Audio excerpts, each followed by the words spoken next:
थोड़ा थोड़ा याद है, अच्छे से याद है? अच्छे से याद है। चलिए, तो मैं रिवीजन में टाइम बिल्कुल भी नहीं लगाऊंगा, हम डायरेक्ट ही स्टार्ट करेंगे। रिवीजन का काम भी आपको ही करना है, ठीक है। चलिए, तो कल हमने यहाँ तक की बात कर ली थी कि they were different kinds of proposition. Proposition जिसमें सब्जेक्ट और प्रेडिकेट होता है, जो अफर्मेटिव हो सकता है, नेगेटिव हो सकता है, वो कैसे भी हो सकता है। तो वो जो प्रपोजिशन है उसके डिफरेंट डिफरेंट काइंड्स हम देख रहे थे, ठीक है। तो जैसे ट्रेडिशनल क्लासिफिकेशन में तो एक कैटेगोरिकल प्रपोजिशन और कंडीशनल प्रपोजिशन है, ठीक है। और कैटेगोरिकल में सब्जेक्ट, प्रेडिकेट और फिर वो ए, ई, आई और ओ, ये चार तरह के प्रपोजिशन हमने देखे थे। बट मॉडर्न क्लासिफिकेशन में हम डायरेक्टली उनके क्लासिफिकेशन को सिंपल और कंपाउंड के फॉर्म में देखते हैं। कैटेगोरिकल नहीं देख रहे हैं, सिंपल या कंपाउंड, ठीक है। सिंपल जिसमें एक सब्जेक्ट और उसकी कोई प्रॉपर्टी बता दी गई हो, लाइक ए इज प्रेजेंट। और कंपाउंड मतलब जहाँ पे उससे एक्स्ट्रा कुछ एक से ज्यादा प्रॉपर्टी या कुछ कुछ और हो, डायरेक्ट सब्जेक्ट प्रेडिकेट रिलेशनशिप में कुछ और ऐड हो, तो वो कंपाउंड प्रोपोजिशन, ठीक है। अब देखिए, ए इज प्रेजेंट, ठीक है। तो ए एक सब्जेक्ट है जिसकी एक प्रॉपर्टी के बारे में आप बता रहे हो, ठीक है। तो अब ए इज प्रेजेंट की ट्रुथ वैल्यू क्या हो सकती है कि या तो ये बात सही हो सकती है या ये बात गलत हो सकती है। यदि हम आपसे पूछें कोई एक पर्टिकुलर सेंटेंस जैसे ए इज प्रेजेंट, ठीक है, इस सेंटेंस की ट्रुथ वैल्यू क्या होगी? ट्रुथ वैल्यू मतलब कि भी ये सही है या गलत है, ठीक है। तो दो ही है ना, या तो सही हो सकता है या गलत हो सकता है, ठीक है। तो इसकी ट्रुथ वैल्यू हो गई 2, ठीक है। क्यों? क्योंकि यहाँ पे वेरिएबल एक है। वेरिएबल मतलब प्रेडिकेट, प्रॉपर्टी, जिस प्रॉपर्टी की बात चल रही है, जो चीज आप उस सब्जेक्ट में देखना चाह रहे हो, वो एक चीज की बात चल रही है, ठीक है। तो इसकी ट्रुथ वैल्यू होगी 2 की पावर 1, क्योंकि एक एक प्रॉपर्टी की बात आप करो। जितनी प्रॉपर्टी बढ़ती जाएंगी उतनी 2 की पावर आप करते जाओगे। मान लीजिए जैसे ये दूसरा सेंटेंस है, A is present and attending lecture, ठीक है। अब कितनी प्रॉपर्टी हो गई? दो। एक प्रेजेंट होना और एक अटेंडिंग लेक्चर। अब इस बात, इस सेंटेंस को सही होने के लिए आपको दो चीजों को देखना है कि वो प्रेजेंट है, ये बात सही है या गलत है।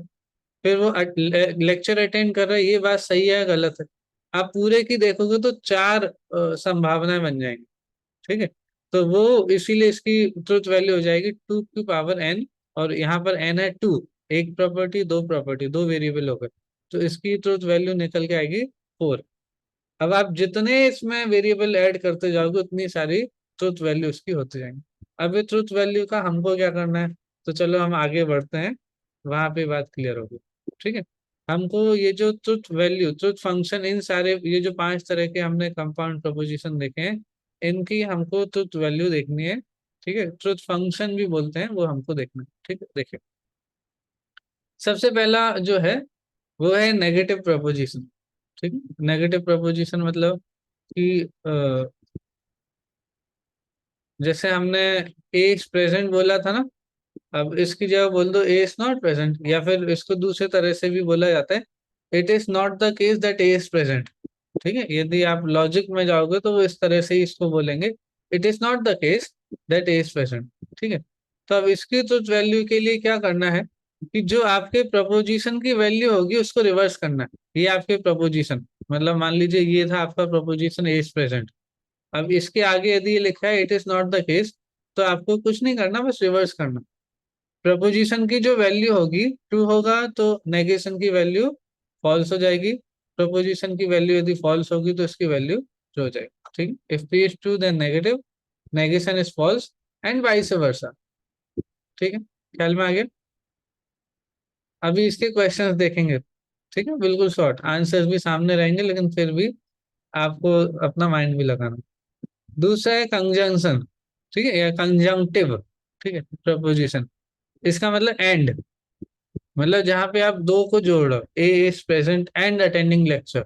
तो अब यहाँ पे जो एंड है, तो एंड की ट्रुथ वैल्यू, अब देखो, जब आपसे इस पूरे सेंटेंस की ट्रुथ वैल्यू पता करने को बोला है, तो अब इसकी इसकी ना करके ये जो एंड है ना, इसकी ट्रुथ वैल्यू पता कर रहे हो।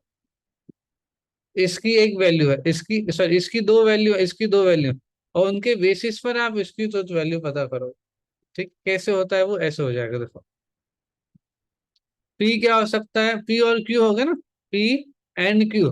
तो पहले हम पी को देखते हैं और क्यू को देखते हैं, उसके बेसिस पे एंड की वैल्यू हमारी निकलती है। समझना, ध्यान से देखना। एक केस हो सकता है पी भी ट्रू हो, क्यू भी ट्रू हो। एक हो सकता है पी ट्रू हो, क्यू फॉल्स हो। एक हो सकता है पी फॉल्स हो और क्यू ट्रू हो। और एक हो सकता है दोनों ही फॉल्स हो। ठीक है। अब इसे लिखने के लिए हम ऐसे याद नहीं रखते, हम बस इतना कर देते हैं, एक बार टी टी, एक बार एफ एफ, और यहाँ पे टी एफ कर दो। ठीक है। थोड़ा, अब इतने बड़े बड़े सम होते हैं तो इसी प्रकार से जल्दी से करना होता है। ठीक है। समझने की बात यही है कि इनकी चार वैल्यू ही पॉसिबल है। ठीक है। अब कंजंक्टिव प्रपोजिशन की ट्रुथ वैल्यू ट्रू कैसे हो सकती है, कि दोनों सेम होने चाहिए। मतलब यदि पी ट्रू है और क्यू भी ट्रू है, तो एंड की वैल्यू भी ट्रू है। पी फॉल्स है, ठीक है, और मतलब दोनों की वैल्यू ट्रू हो तब जाके ट्रू होगा। एक ट्रू है, एक फॉल्स है, या दोनों फॉल्स हैं, तो वो उस केस में वो फॉल्स ही रहने वाला। समझ में आया? Both must be true for the proposition to be true. If either of them is false or if both of them are false, then the value of conjunction will be false। ठीक है। चलिए, डिसजंक्टिव पे आते हैं। देखो, डिसजंक्टिव क्या है? अब वही टी टी एफ एफ और टी एफ। ठीक है। पी ट्रू है, दो केसेस में फॉल्स है, यहाँ भी ट्रू फॉल्स ट्रू फॉल्स। अब हमको वेज की वैल्यू या डिसजंक्टिव या ईदर और, ठीक है, इसकी वैल्यू पता करनी है। तो क्या होगा देखो, इसका रूल ये है, इसकी कंडीशन ये है, कोई एक भी ट्रू होगा ना तो ट्रू है, और जब कोई भी एक ट्रू होगा ना तो ट्रू हो जाएगा। और यदि दोनों फॉल्स होंगे जिस केस में, उस केस में फॉल्स हो। हम्म, ठीक है। मतलब आप कोई भी एग्जांपल बना लो, या तो बारिश होगी या नहीं होगी। ठीक है। इधर इट विल रेन और not, it will not rain. ठीक है। अभी ये एक डिसजंक्टिव प्रोपोजिशन है। अब इसकी वैल्यू ट्रू कैसे होगी, क्योंकि दोनों में से कोई एक तो ट्रू होना चाहिए। बारिश होगी, हाँ ये बात सही है। बारिश होना, यदि वो ट्रू है तो सही हो जाएगा। ठीक है। नहीं होना, ये ट्रू है तो भी सही हो जाएगा।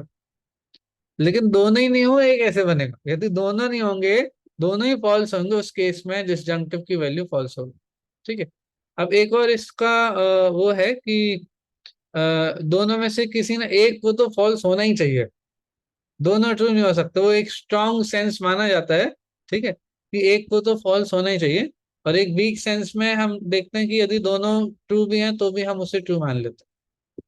समझ में आई बात नहीं आई? मतलब इधर और, या ऐसा होना चाहिए या ऐसा होना चाहिए। ठीक है, दोनों में से कोई एक भी ट्रू हुआ तो हम कहते हैं कि भैया तो फिर ये पूरा डिसजंक्टिव आपका ट्रू हो जाएगा। जैसे दूसरा तीसरा केस देखो, पी ट्रू है, क्यू फॉल्स है तो ट्रू है। पी फॉल्स है, क्यू ट्रू है तो ट्रू हो गया। अब थर्ड केस में क्या, फोर्थ केस में क्या है, दोनों ही फॉल्स हैं। तो जहां पे दोनों फॉल्स हैं उस केस में फॉल्स है। ठीक है। अब ये क्या है, पहला केस दोनों ही ट्रू है। अब दोनों ट्रू है तो स्ट्रॉन्ग केस में इसे फॉल्स मान लेते हैं, स्ट्रॉन्ग केस में, क्योंकि कम से कम एक तो फॉल्स होना चाहिए था। दोनों दोनों पॉसिबिलिटी नहीं हो सकती, कोई एक ट्रू हो। तो वो स्ट्रॉन्ग केस में ऐसा कहते हैं कि भी एक फॉल्स होना चाहिए, दोनों ट्रू होंगे तो भी फॉल्स हो जाएगा। लेकिन वीक सेंस में हमें मान के चलते हैं कि भले दोनों ट्रू हो तो भी हम उसे ट्रू ही मानेंगे। ठीक है। ये डिसजंक्टिव प्रपोजिशन की कंडीशन।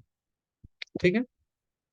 अब ये एक चौथा जो मटेरियल इम्प्लीकेशन है, इसमें लोग कंफ्यूज होते हैं, तो इसे एक बार अच्छे से समझ लो।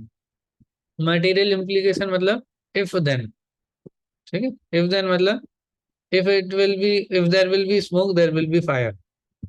उल्टा नहीं होता है, आपको पता होगा, क्योंकि निर्धूम अग्नि होती है। ठीक है। If there will be smoke there will be fire, यदि धुआं है तो अग्नि होगी। लेकिन यदि अग्नि है तो धुआं होगा, ऐसा जरूरी नहीं है। ठीक है। अब अब उस एग्जाम्पल को याद रखते हुए इसको देखो, if there will be smoke there will fire. ठीक है। और भी एग्जाम्पल आप बना सकते हो, हमने अभी ये लेके चला। ठीक है। स्मोक हो गया पीयू, पी। ठीक है। और फायर हो गया पीयू। ठीक है। अब क्या हो सकता है, स्मोक है, ठीक है, और स्मोक नहीं है, दो केसेस में हमने देख लिया। और दो यहाँ पे क्या देख लिया, फायर के बारे में, ट्रू फॉल्स ट्रू फॉल्स। ठीक है। पहला केस क्या है, if there is smoke there is fire, दोनों चीजें हैं, स्मोक भी है फायर भी है, तो मटेरियल इम्प्लीकेशन क्या हो जाएगा, ट्रू हो जाएगा भाई। ये पूरी आपकी मटेरियल इम्प्लीकेशन ट्रू है, क्योंकि if there is smoke there is fire. ठीक है, तीसरा केस देखो, तीसरा case, if there is smoke, ये फॉल्स है, मतलब स्मोक नहीं है।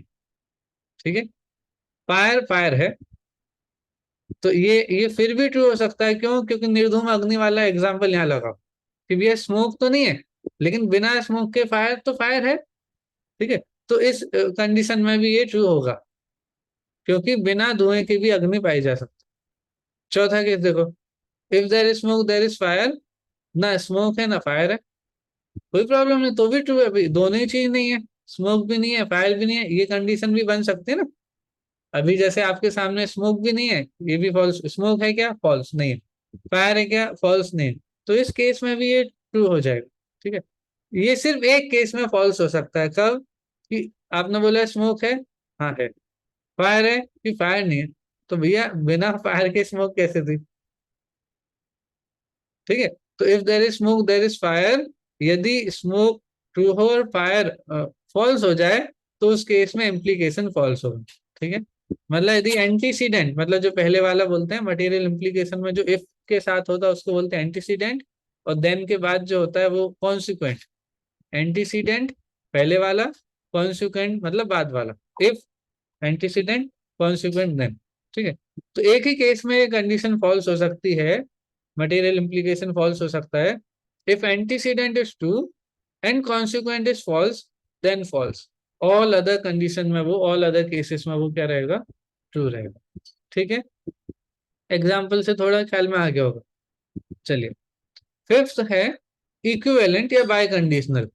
ठीक है, मतलब वो पी और क्यू एक ही है, एक जैसे ही है या सिमिलर है बिल्कुल, तो पी के होने पर क्यू होगा, क्यू के होने पर पी होगा। मतलब यदि मुझे पता चले कि भाई संदेश यदि क्लास अटेंड कर रहे हैं तो समर्थ भी कर रहे हैं, और यदि समर्थ नहीं कर रहे हैं तो संदेश भी नहीं कर रहे हैं। ठीक है, अब ये इक्विवेलेंट मतलब बराबर का दर्जा जहां प्राप्त है। अब इस केस में फॉल्सिटी और ट्रू कैसे देखेंगे, कि ये दोनों को यदि ट्रू वैल्यू है तो इक्विवेलेंट भी ट्रू होगा, दोनों को फॉल्स वैल्यू है तो भी इक्विवेलेंट ट्रू होगा, लेकिन एक फॉल्स हो और एक ट्रू हो, इस केस में इक्विवेलेंट बिगड़ जाएगा।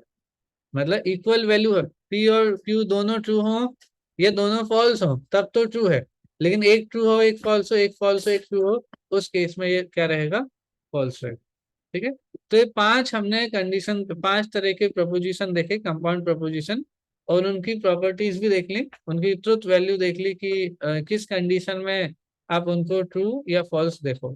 ठीक है, एक बार दोबारा देख लीजिए, नेगेटिव प्रपोजिशन, तो प्रपोजिशन की वैल्यू को इन्वर्स करना है, मतलब बदलना है, यदि ट्रू होगा तो उसे फॉल्स लेना है, फॉल्स होगा तो ट्रू कर देना। ठीक है, कंजंक्टिव में यदि दोनों ट्रू होंगे तो ट्रू, बाकी सारे केसेस में फॉल्स, चाहे दोनों फॉल्स हो चाहे एक फॉल्स हो, फॉल्स हो। डिसजंक्टिव में कम से कम एक ट्रू होना चाहिए तो ट्रू हो जाएगा, जब दोनों ही फॉल्स होंगे तब फॉल्स होगा। ठीक है, मटेरियल इम्प्लीकेशन में सिर्फ एक केस में फॉल्स हो सकता है, जब एंटीसीडेंट तो ट्रू हो और कॉन्सिक्वेंट फॉल्स हो, यदि ऐसा हो तब जाके वो फॉल्स होगा, बाकी सारे केसेस में वो ट्रू है। ठीक है, और इक्विवेलेंट या बाई कंडीशनल, जिसको इफ एंड ओनली इफ से भी हम समझते हैं, वो है जब इक्वल वैल्यू होंगी तो ट्रू है, और जब अनइक्वल वैल्यू होंगी तो वो फॉल्स है। ठीक है, अब ये आपने लिख लिए हैं या नहीं लिखे, मतलब ये आपको, आपके पास कहीं मोबाइल पे और कहीं हो तो निकाल के रखो, क्योंकि मैं आपको ये क्वेश्चंस कराने वाला हूँ, आंसर नहीं दिखाना चाहता हूँ मैं। एक मिनट रुको, मैं दूसरी स्क्रीन पे ले लेता हूँ इनको।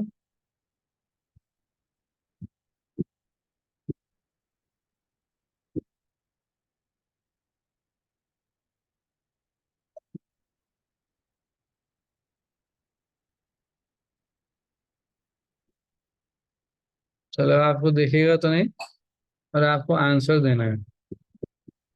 ठीक है, मैं आपको कंडीशन पहले दिखा दूंगा। ठीक है, ये नहीं, आपके सामने कंडीशन आपको दिख रही होगी। ठीक है, अब आपको हमको ये बताना है कि कौन सा ट्रू है। पहला, कंडीशन दिख रही है या नहीं दिख रही है आपको, चलो ये और छोटा कर देता हूँ। भैया कंडीशंस हमने मोबाइल में निकाल दी। आप कहीं भी निकाल लो, देखो मैं तो आपको बोल भी दूंगा ना, ए डॉट बी हाँ मतलब ए एंड बी है। अब ए एंड बी, अब समझ ना, एक चीज और, हाँ, ये बात, एक सेकंड,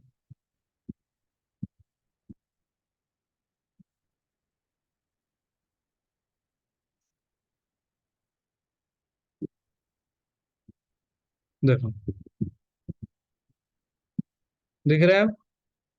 हमने ये आपको बता दिया कि ए प्रपोजिशन ट्रू है, बी प्रपोजिशन ट्रू है, सी प्रपोजिशन और डी प्रपोजिशन फॉल्स है। ख्याल में आ गया? लिख के करना हो लिख के करो, लेकिन करो, ठीक है, इसमें बहुत अच्छे से प्रैक्टिस हो जाएगी। ठीक है, ए प्रपोजिशन ट्रू है, बी प्रपोजिशन ट्रू है, सी और डी फॉल्स है। ठीक है, अब आपको बताना है ए एंड बी यदि है तो वो ट्रू होगा या फॉल्स होगा। True true. क्योंकि ए भी ट्रू है और बी भी ट्रू है, तो दोनों का देखेंगे तो ट्रू होगा। ठीक है, एंड हमारा कंजंक्टिव। Conjunctive true. दूसरा देखो, ए इम्प्लाइज बी एंड, और जब इस तरह के हो तो आपको क्या करना है, देखो देखो कि आपको कौन सा मेन प्रोपोजिशन है आपका यहाँ पर। आपका मेन प्रोपोजिशन यहाँ पे एंड है, तो आपको पहले इस पूरे की वैल्यू निकालनी पड़ेगी। ए की वैल्यू ट्रू है, बी की वैल्यू ट्रू है, ए इम्प्लाई बी की वैल्यू क्या होगी, फिर वो जो वैल्यू निकल के आएगी फिर उसको सी के साथ जोड़ के देखना। आया ख्याल में? चलिए, अब इसको बताओ क्या है। ए ट्रू इम्प्लाई, है। ए इम्प्लाई बी, ट्रू है, इसका कुल मिला के फॉल्स आएगा और फिर एंड लगा करके फॉल्स आएगा। लेकिन पूरा आप फॉल्स। ए इम्प्लाई बी की वैल्यू क्या है? True true. हाँ, ए इम्प्लाई बी की value true true. True, true ठीक है। है।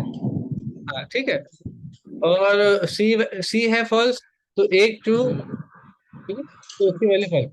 ऐसे केसेस फॉल्स। में आप डायरेक्ट ऐसे कर सकते हो कि यहाँ पे जो भी वैल्यू आए, यदि सी की वैल्यू आपको पता चल गई कि फॉल्स है, तो भैया एक भी फॉल्स होगा, तो एंड के केस में तो false होगा। क्योंकि हो गए। एंड में तो आपको दोनों ट्रू चाहिए ना, तब जाकर उसकी और वैल्यू। चलिए तीसरा, ए वेज बी, ए और बी मतलब, फॉल्स। फॉल्स। ये क्यों फॉल्स? हाँ ट्रू फॉल्स। क्योंकि आपको कम से कम एक ट्रू चाहिए, यहाँ तो दोनों ही ट्रू। स्ट्रॉन्ग केस में फॉल्स होगा, वैसे तो ये ट्रू है। ठीक है, चौथा ऑप्शन है B implies C. If B then B true B. है, और ओ फॉल्स। हाँ, फॉल्स। क्या कंडीशन थी? फॉल्स। कंडीशन क्या थी? ट्रू। एक ट्रू है और एक फॉल्स है तो वो फॉल्स होता है। ये नहीं नहीं है, नहीं नहीं, ये नहीं है। condition है। इफ एडजेसेंट इज ट्रू फिर कॉन्सिक्वेंट फॉल्स हो तो फॉल्स हो।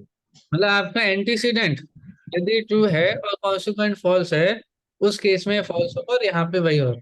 ठीक है, अब चलो ये देखो आप, फिफ्थ वाला, negation of C is equivalent to negation of D. कैसे करोगे सर? अब तो जैसे सी है तो सी फॉल्स है तो नेगेशन लगा तो वो ट्रू हो गया। सी फॉल्स है तो नेगेशन सी क्या होगा? ट्रू हो गया। होगा। डी फॉल्स है तो नेगेशन डी क्या हो जाएगा? ट्रू हो जाएगा। यहाँ भी ट्रू है और यहाँ भी ट्रू है, इक्वल वैल्यू हो गया तो इक्वल इक्वलेंट पे ट्रू हो जाएगा। हो जाएगी। बढ़िया। चलो, सिक्स वाला, ए इज इक्विवेलेंट टू ए और सी। पहले इसकी वैल्यू देखो क्या आएगी। इसकी होगी ट्रू वैल्यू। ट्रू। इसकी क्या होगी? ट्रू होगी, ठीक है। हाँ और डिस्जंक्टिव।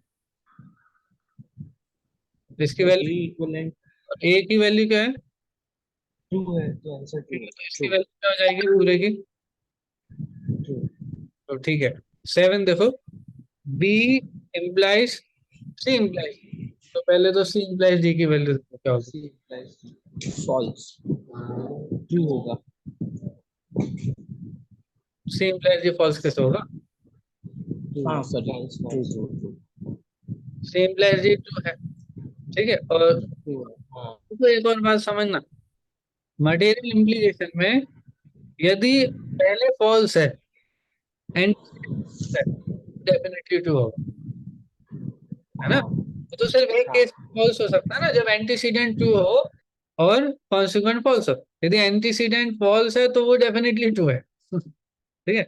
और यहाँ इस केस में एंटीसीडेंट फॉल्स है, सी फॉल्स है, तो ये तो ट्रू हो गया। ठीक है।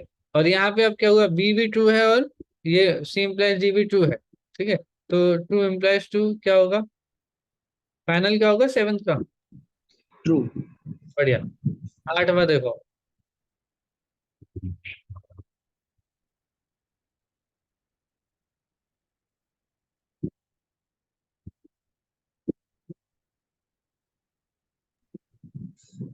नहीं नहीं नहीं actually ये ट्रू होगा ट्रू। अरे एट्थ का पूछ रहे हैं। तो आठवां समझाओ। अच्छा आठवां समझाना है।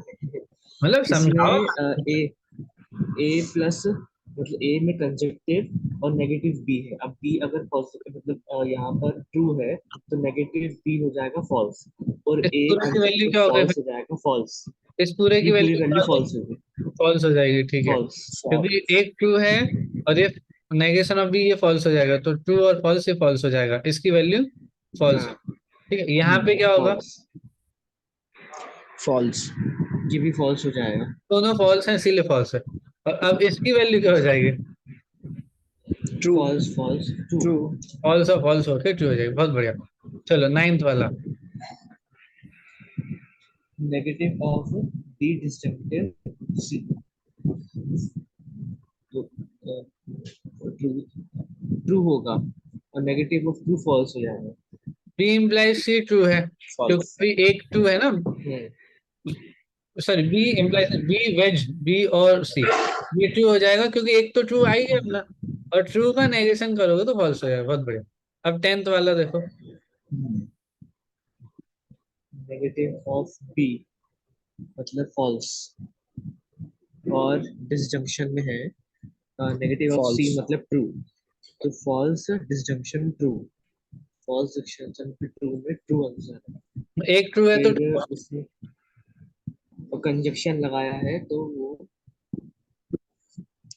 लेकिन दूसरा वाला भी देखना पड़ेगा। हाँ, दूसरा देखना पड़ेगा ना। दूसरा सी इम्प्लाइज इम्प्लीकेशन बी, सी इम्प्लीकेशन डी तो ये ट्रू हो जाएगा।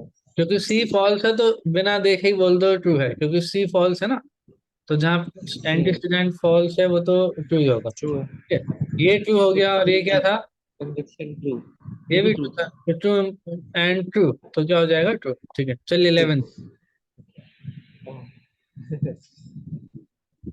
Negative negation of A false negation of A is equivalent to negation of C. Is false false. ठीक है। तो यहाँ पे सी इम्प्लाइज ए। ये भी हो जाएगा एक फॉल्स है तो एक ट्रू। हाँ। फॉल्स एंड ट्रू फॉल्स और ट्रू ये ट्रू हो जाएगा। ठीक है। अब तो इसकी पूरा वैल्यू मिला क्या के होगी? भी ट्रू। ट्रू। पूरा मिलाकर बढ़िया।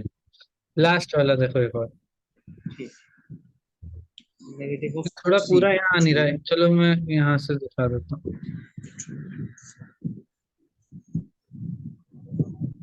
ओहो, एक सेकंड, सॉरी। आंसर ना दिख जाएगा तो कोई बात नहीं। चलो बस। Negative of C negation of C और नेगेशन ट्रू ऑफ ए क्या होगा, false true disjunction false true. True हो जाएगा। बढ़िया। यहाँ ट्रू पे क्या है, नेगेशन ऑफ बी और नेगेशन ऑफ सी, ट्रू ये भी ट्रू हो जाएगा। ये भी ट्रू है। हाँ अब ट्रू और ट्रू, ये भी ट्रू हो जाएगा। ठीक है। ये स्ट्रॉन्ग ये सेंस भी फॉल्स होगा, बाकी ये ट्रू हो जाएगा। बहुत बढ़िया। तो आपके सारे आंसर सही रहे। ठीक है। चल, एक हमारा एक बहुत अच्छा टॉपिक यहाँ पे हो गया। अब आज का एक मिनट, टाइम हो ही गया क्या आपका। चलिए मैं आपको फिर भी एक चीज दिखाता हूँ जिससे डेफिनेटली क्वेश्चन आएंगे। चाहे आप नेट का पेपर दो, चाहे आप सीयूटी का पेपर दो, इस टॉपिक में से क्वेश्चन आने ही आने हैं। ठीक है। ये एग्जामिनर्स का सबसे पसंदीदा टॉपिक होता है, स्क्वायर ऑफ अपोजिशन। ठीक है। आपके सिलेबस में ये टॉपिक है क्या, स्क्वायर ऑफ अपोजिशन, चेक करो एक बार सीयूटी में।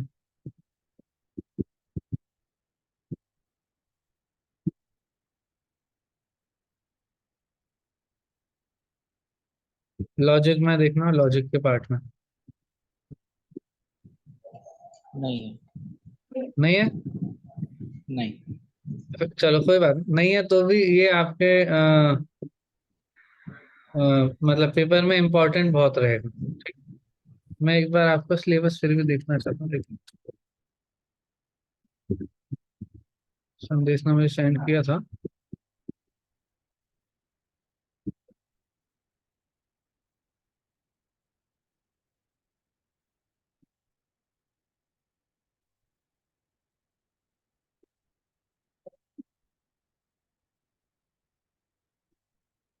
एक second।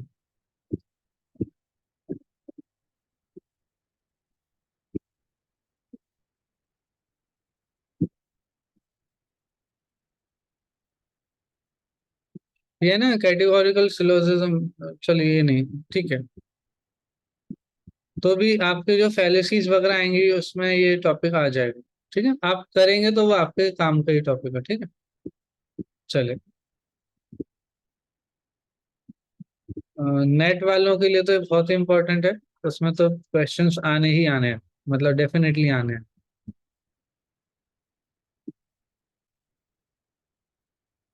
चलिए, तो मैं बस आपको एक बार दिखा देता हूँ। ये आपको ए, ई, आई और ओ ये प्रपोजिशन याद है?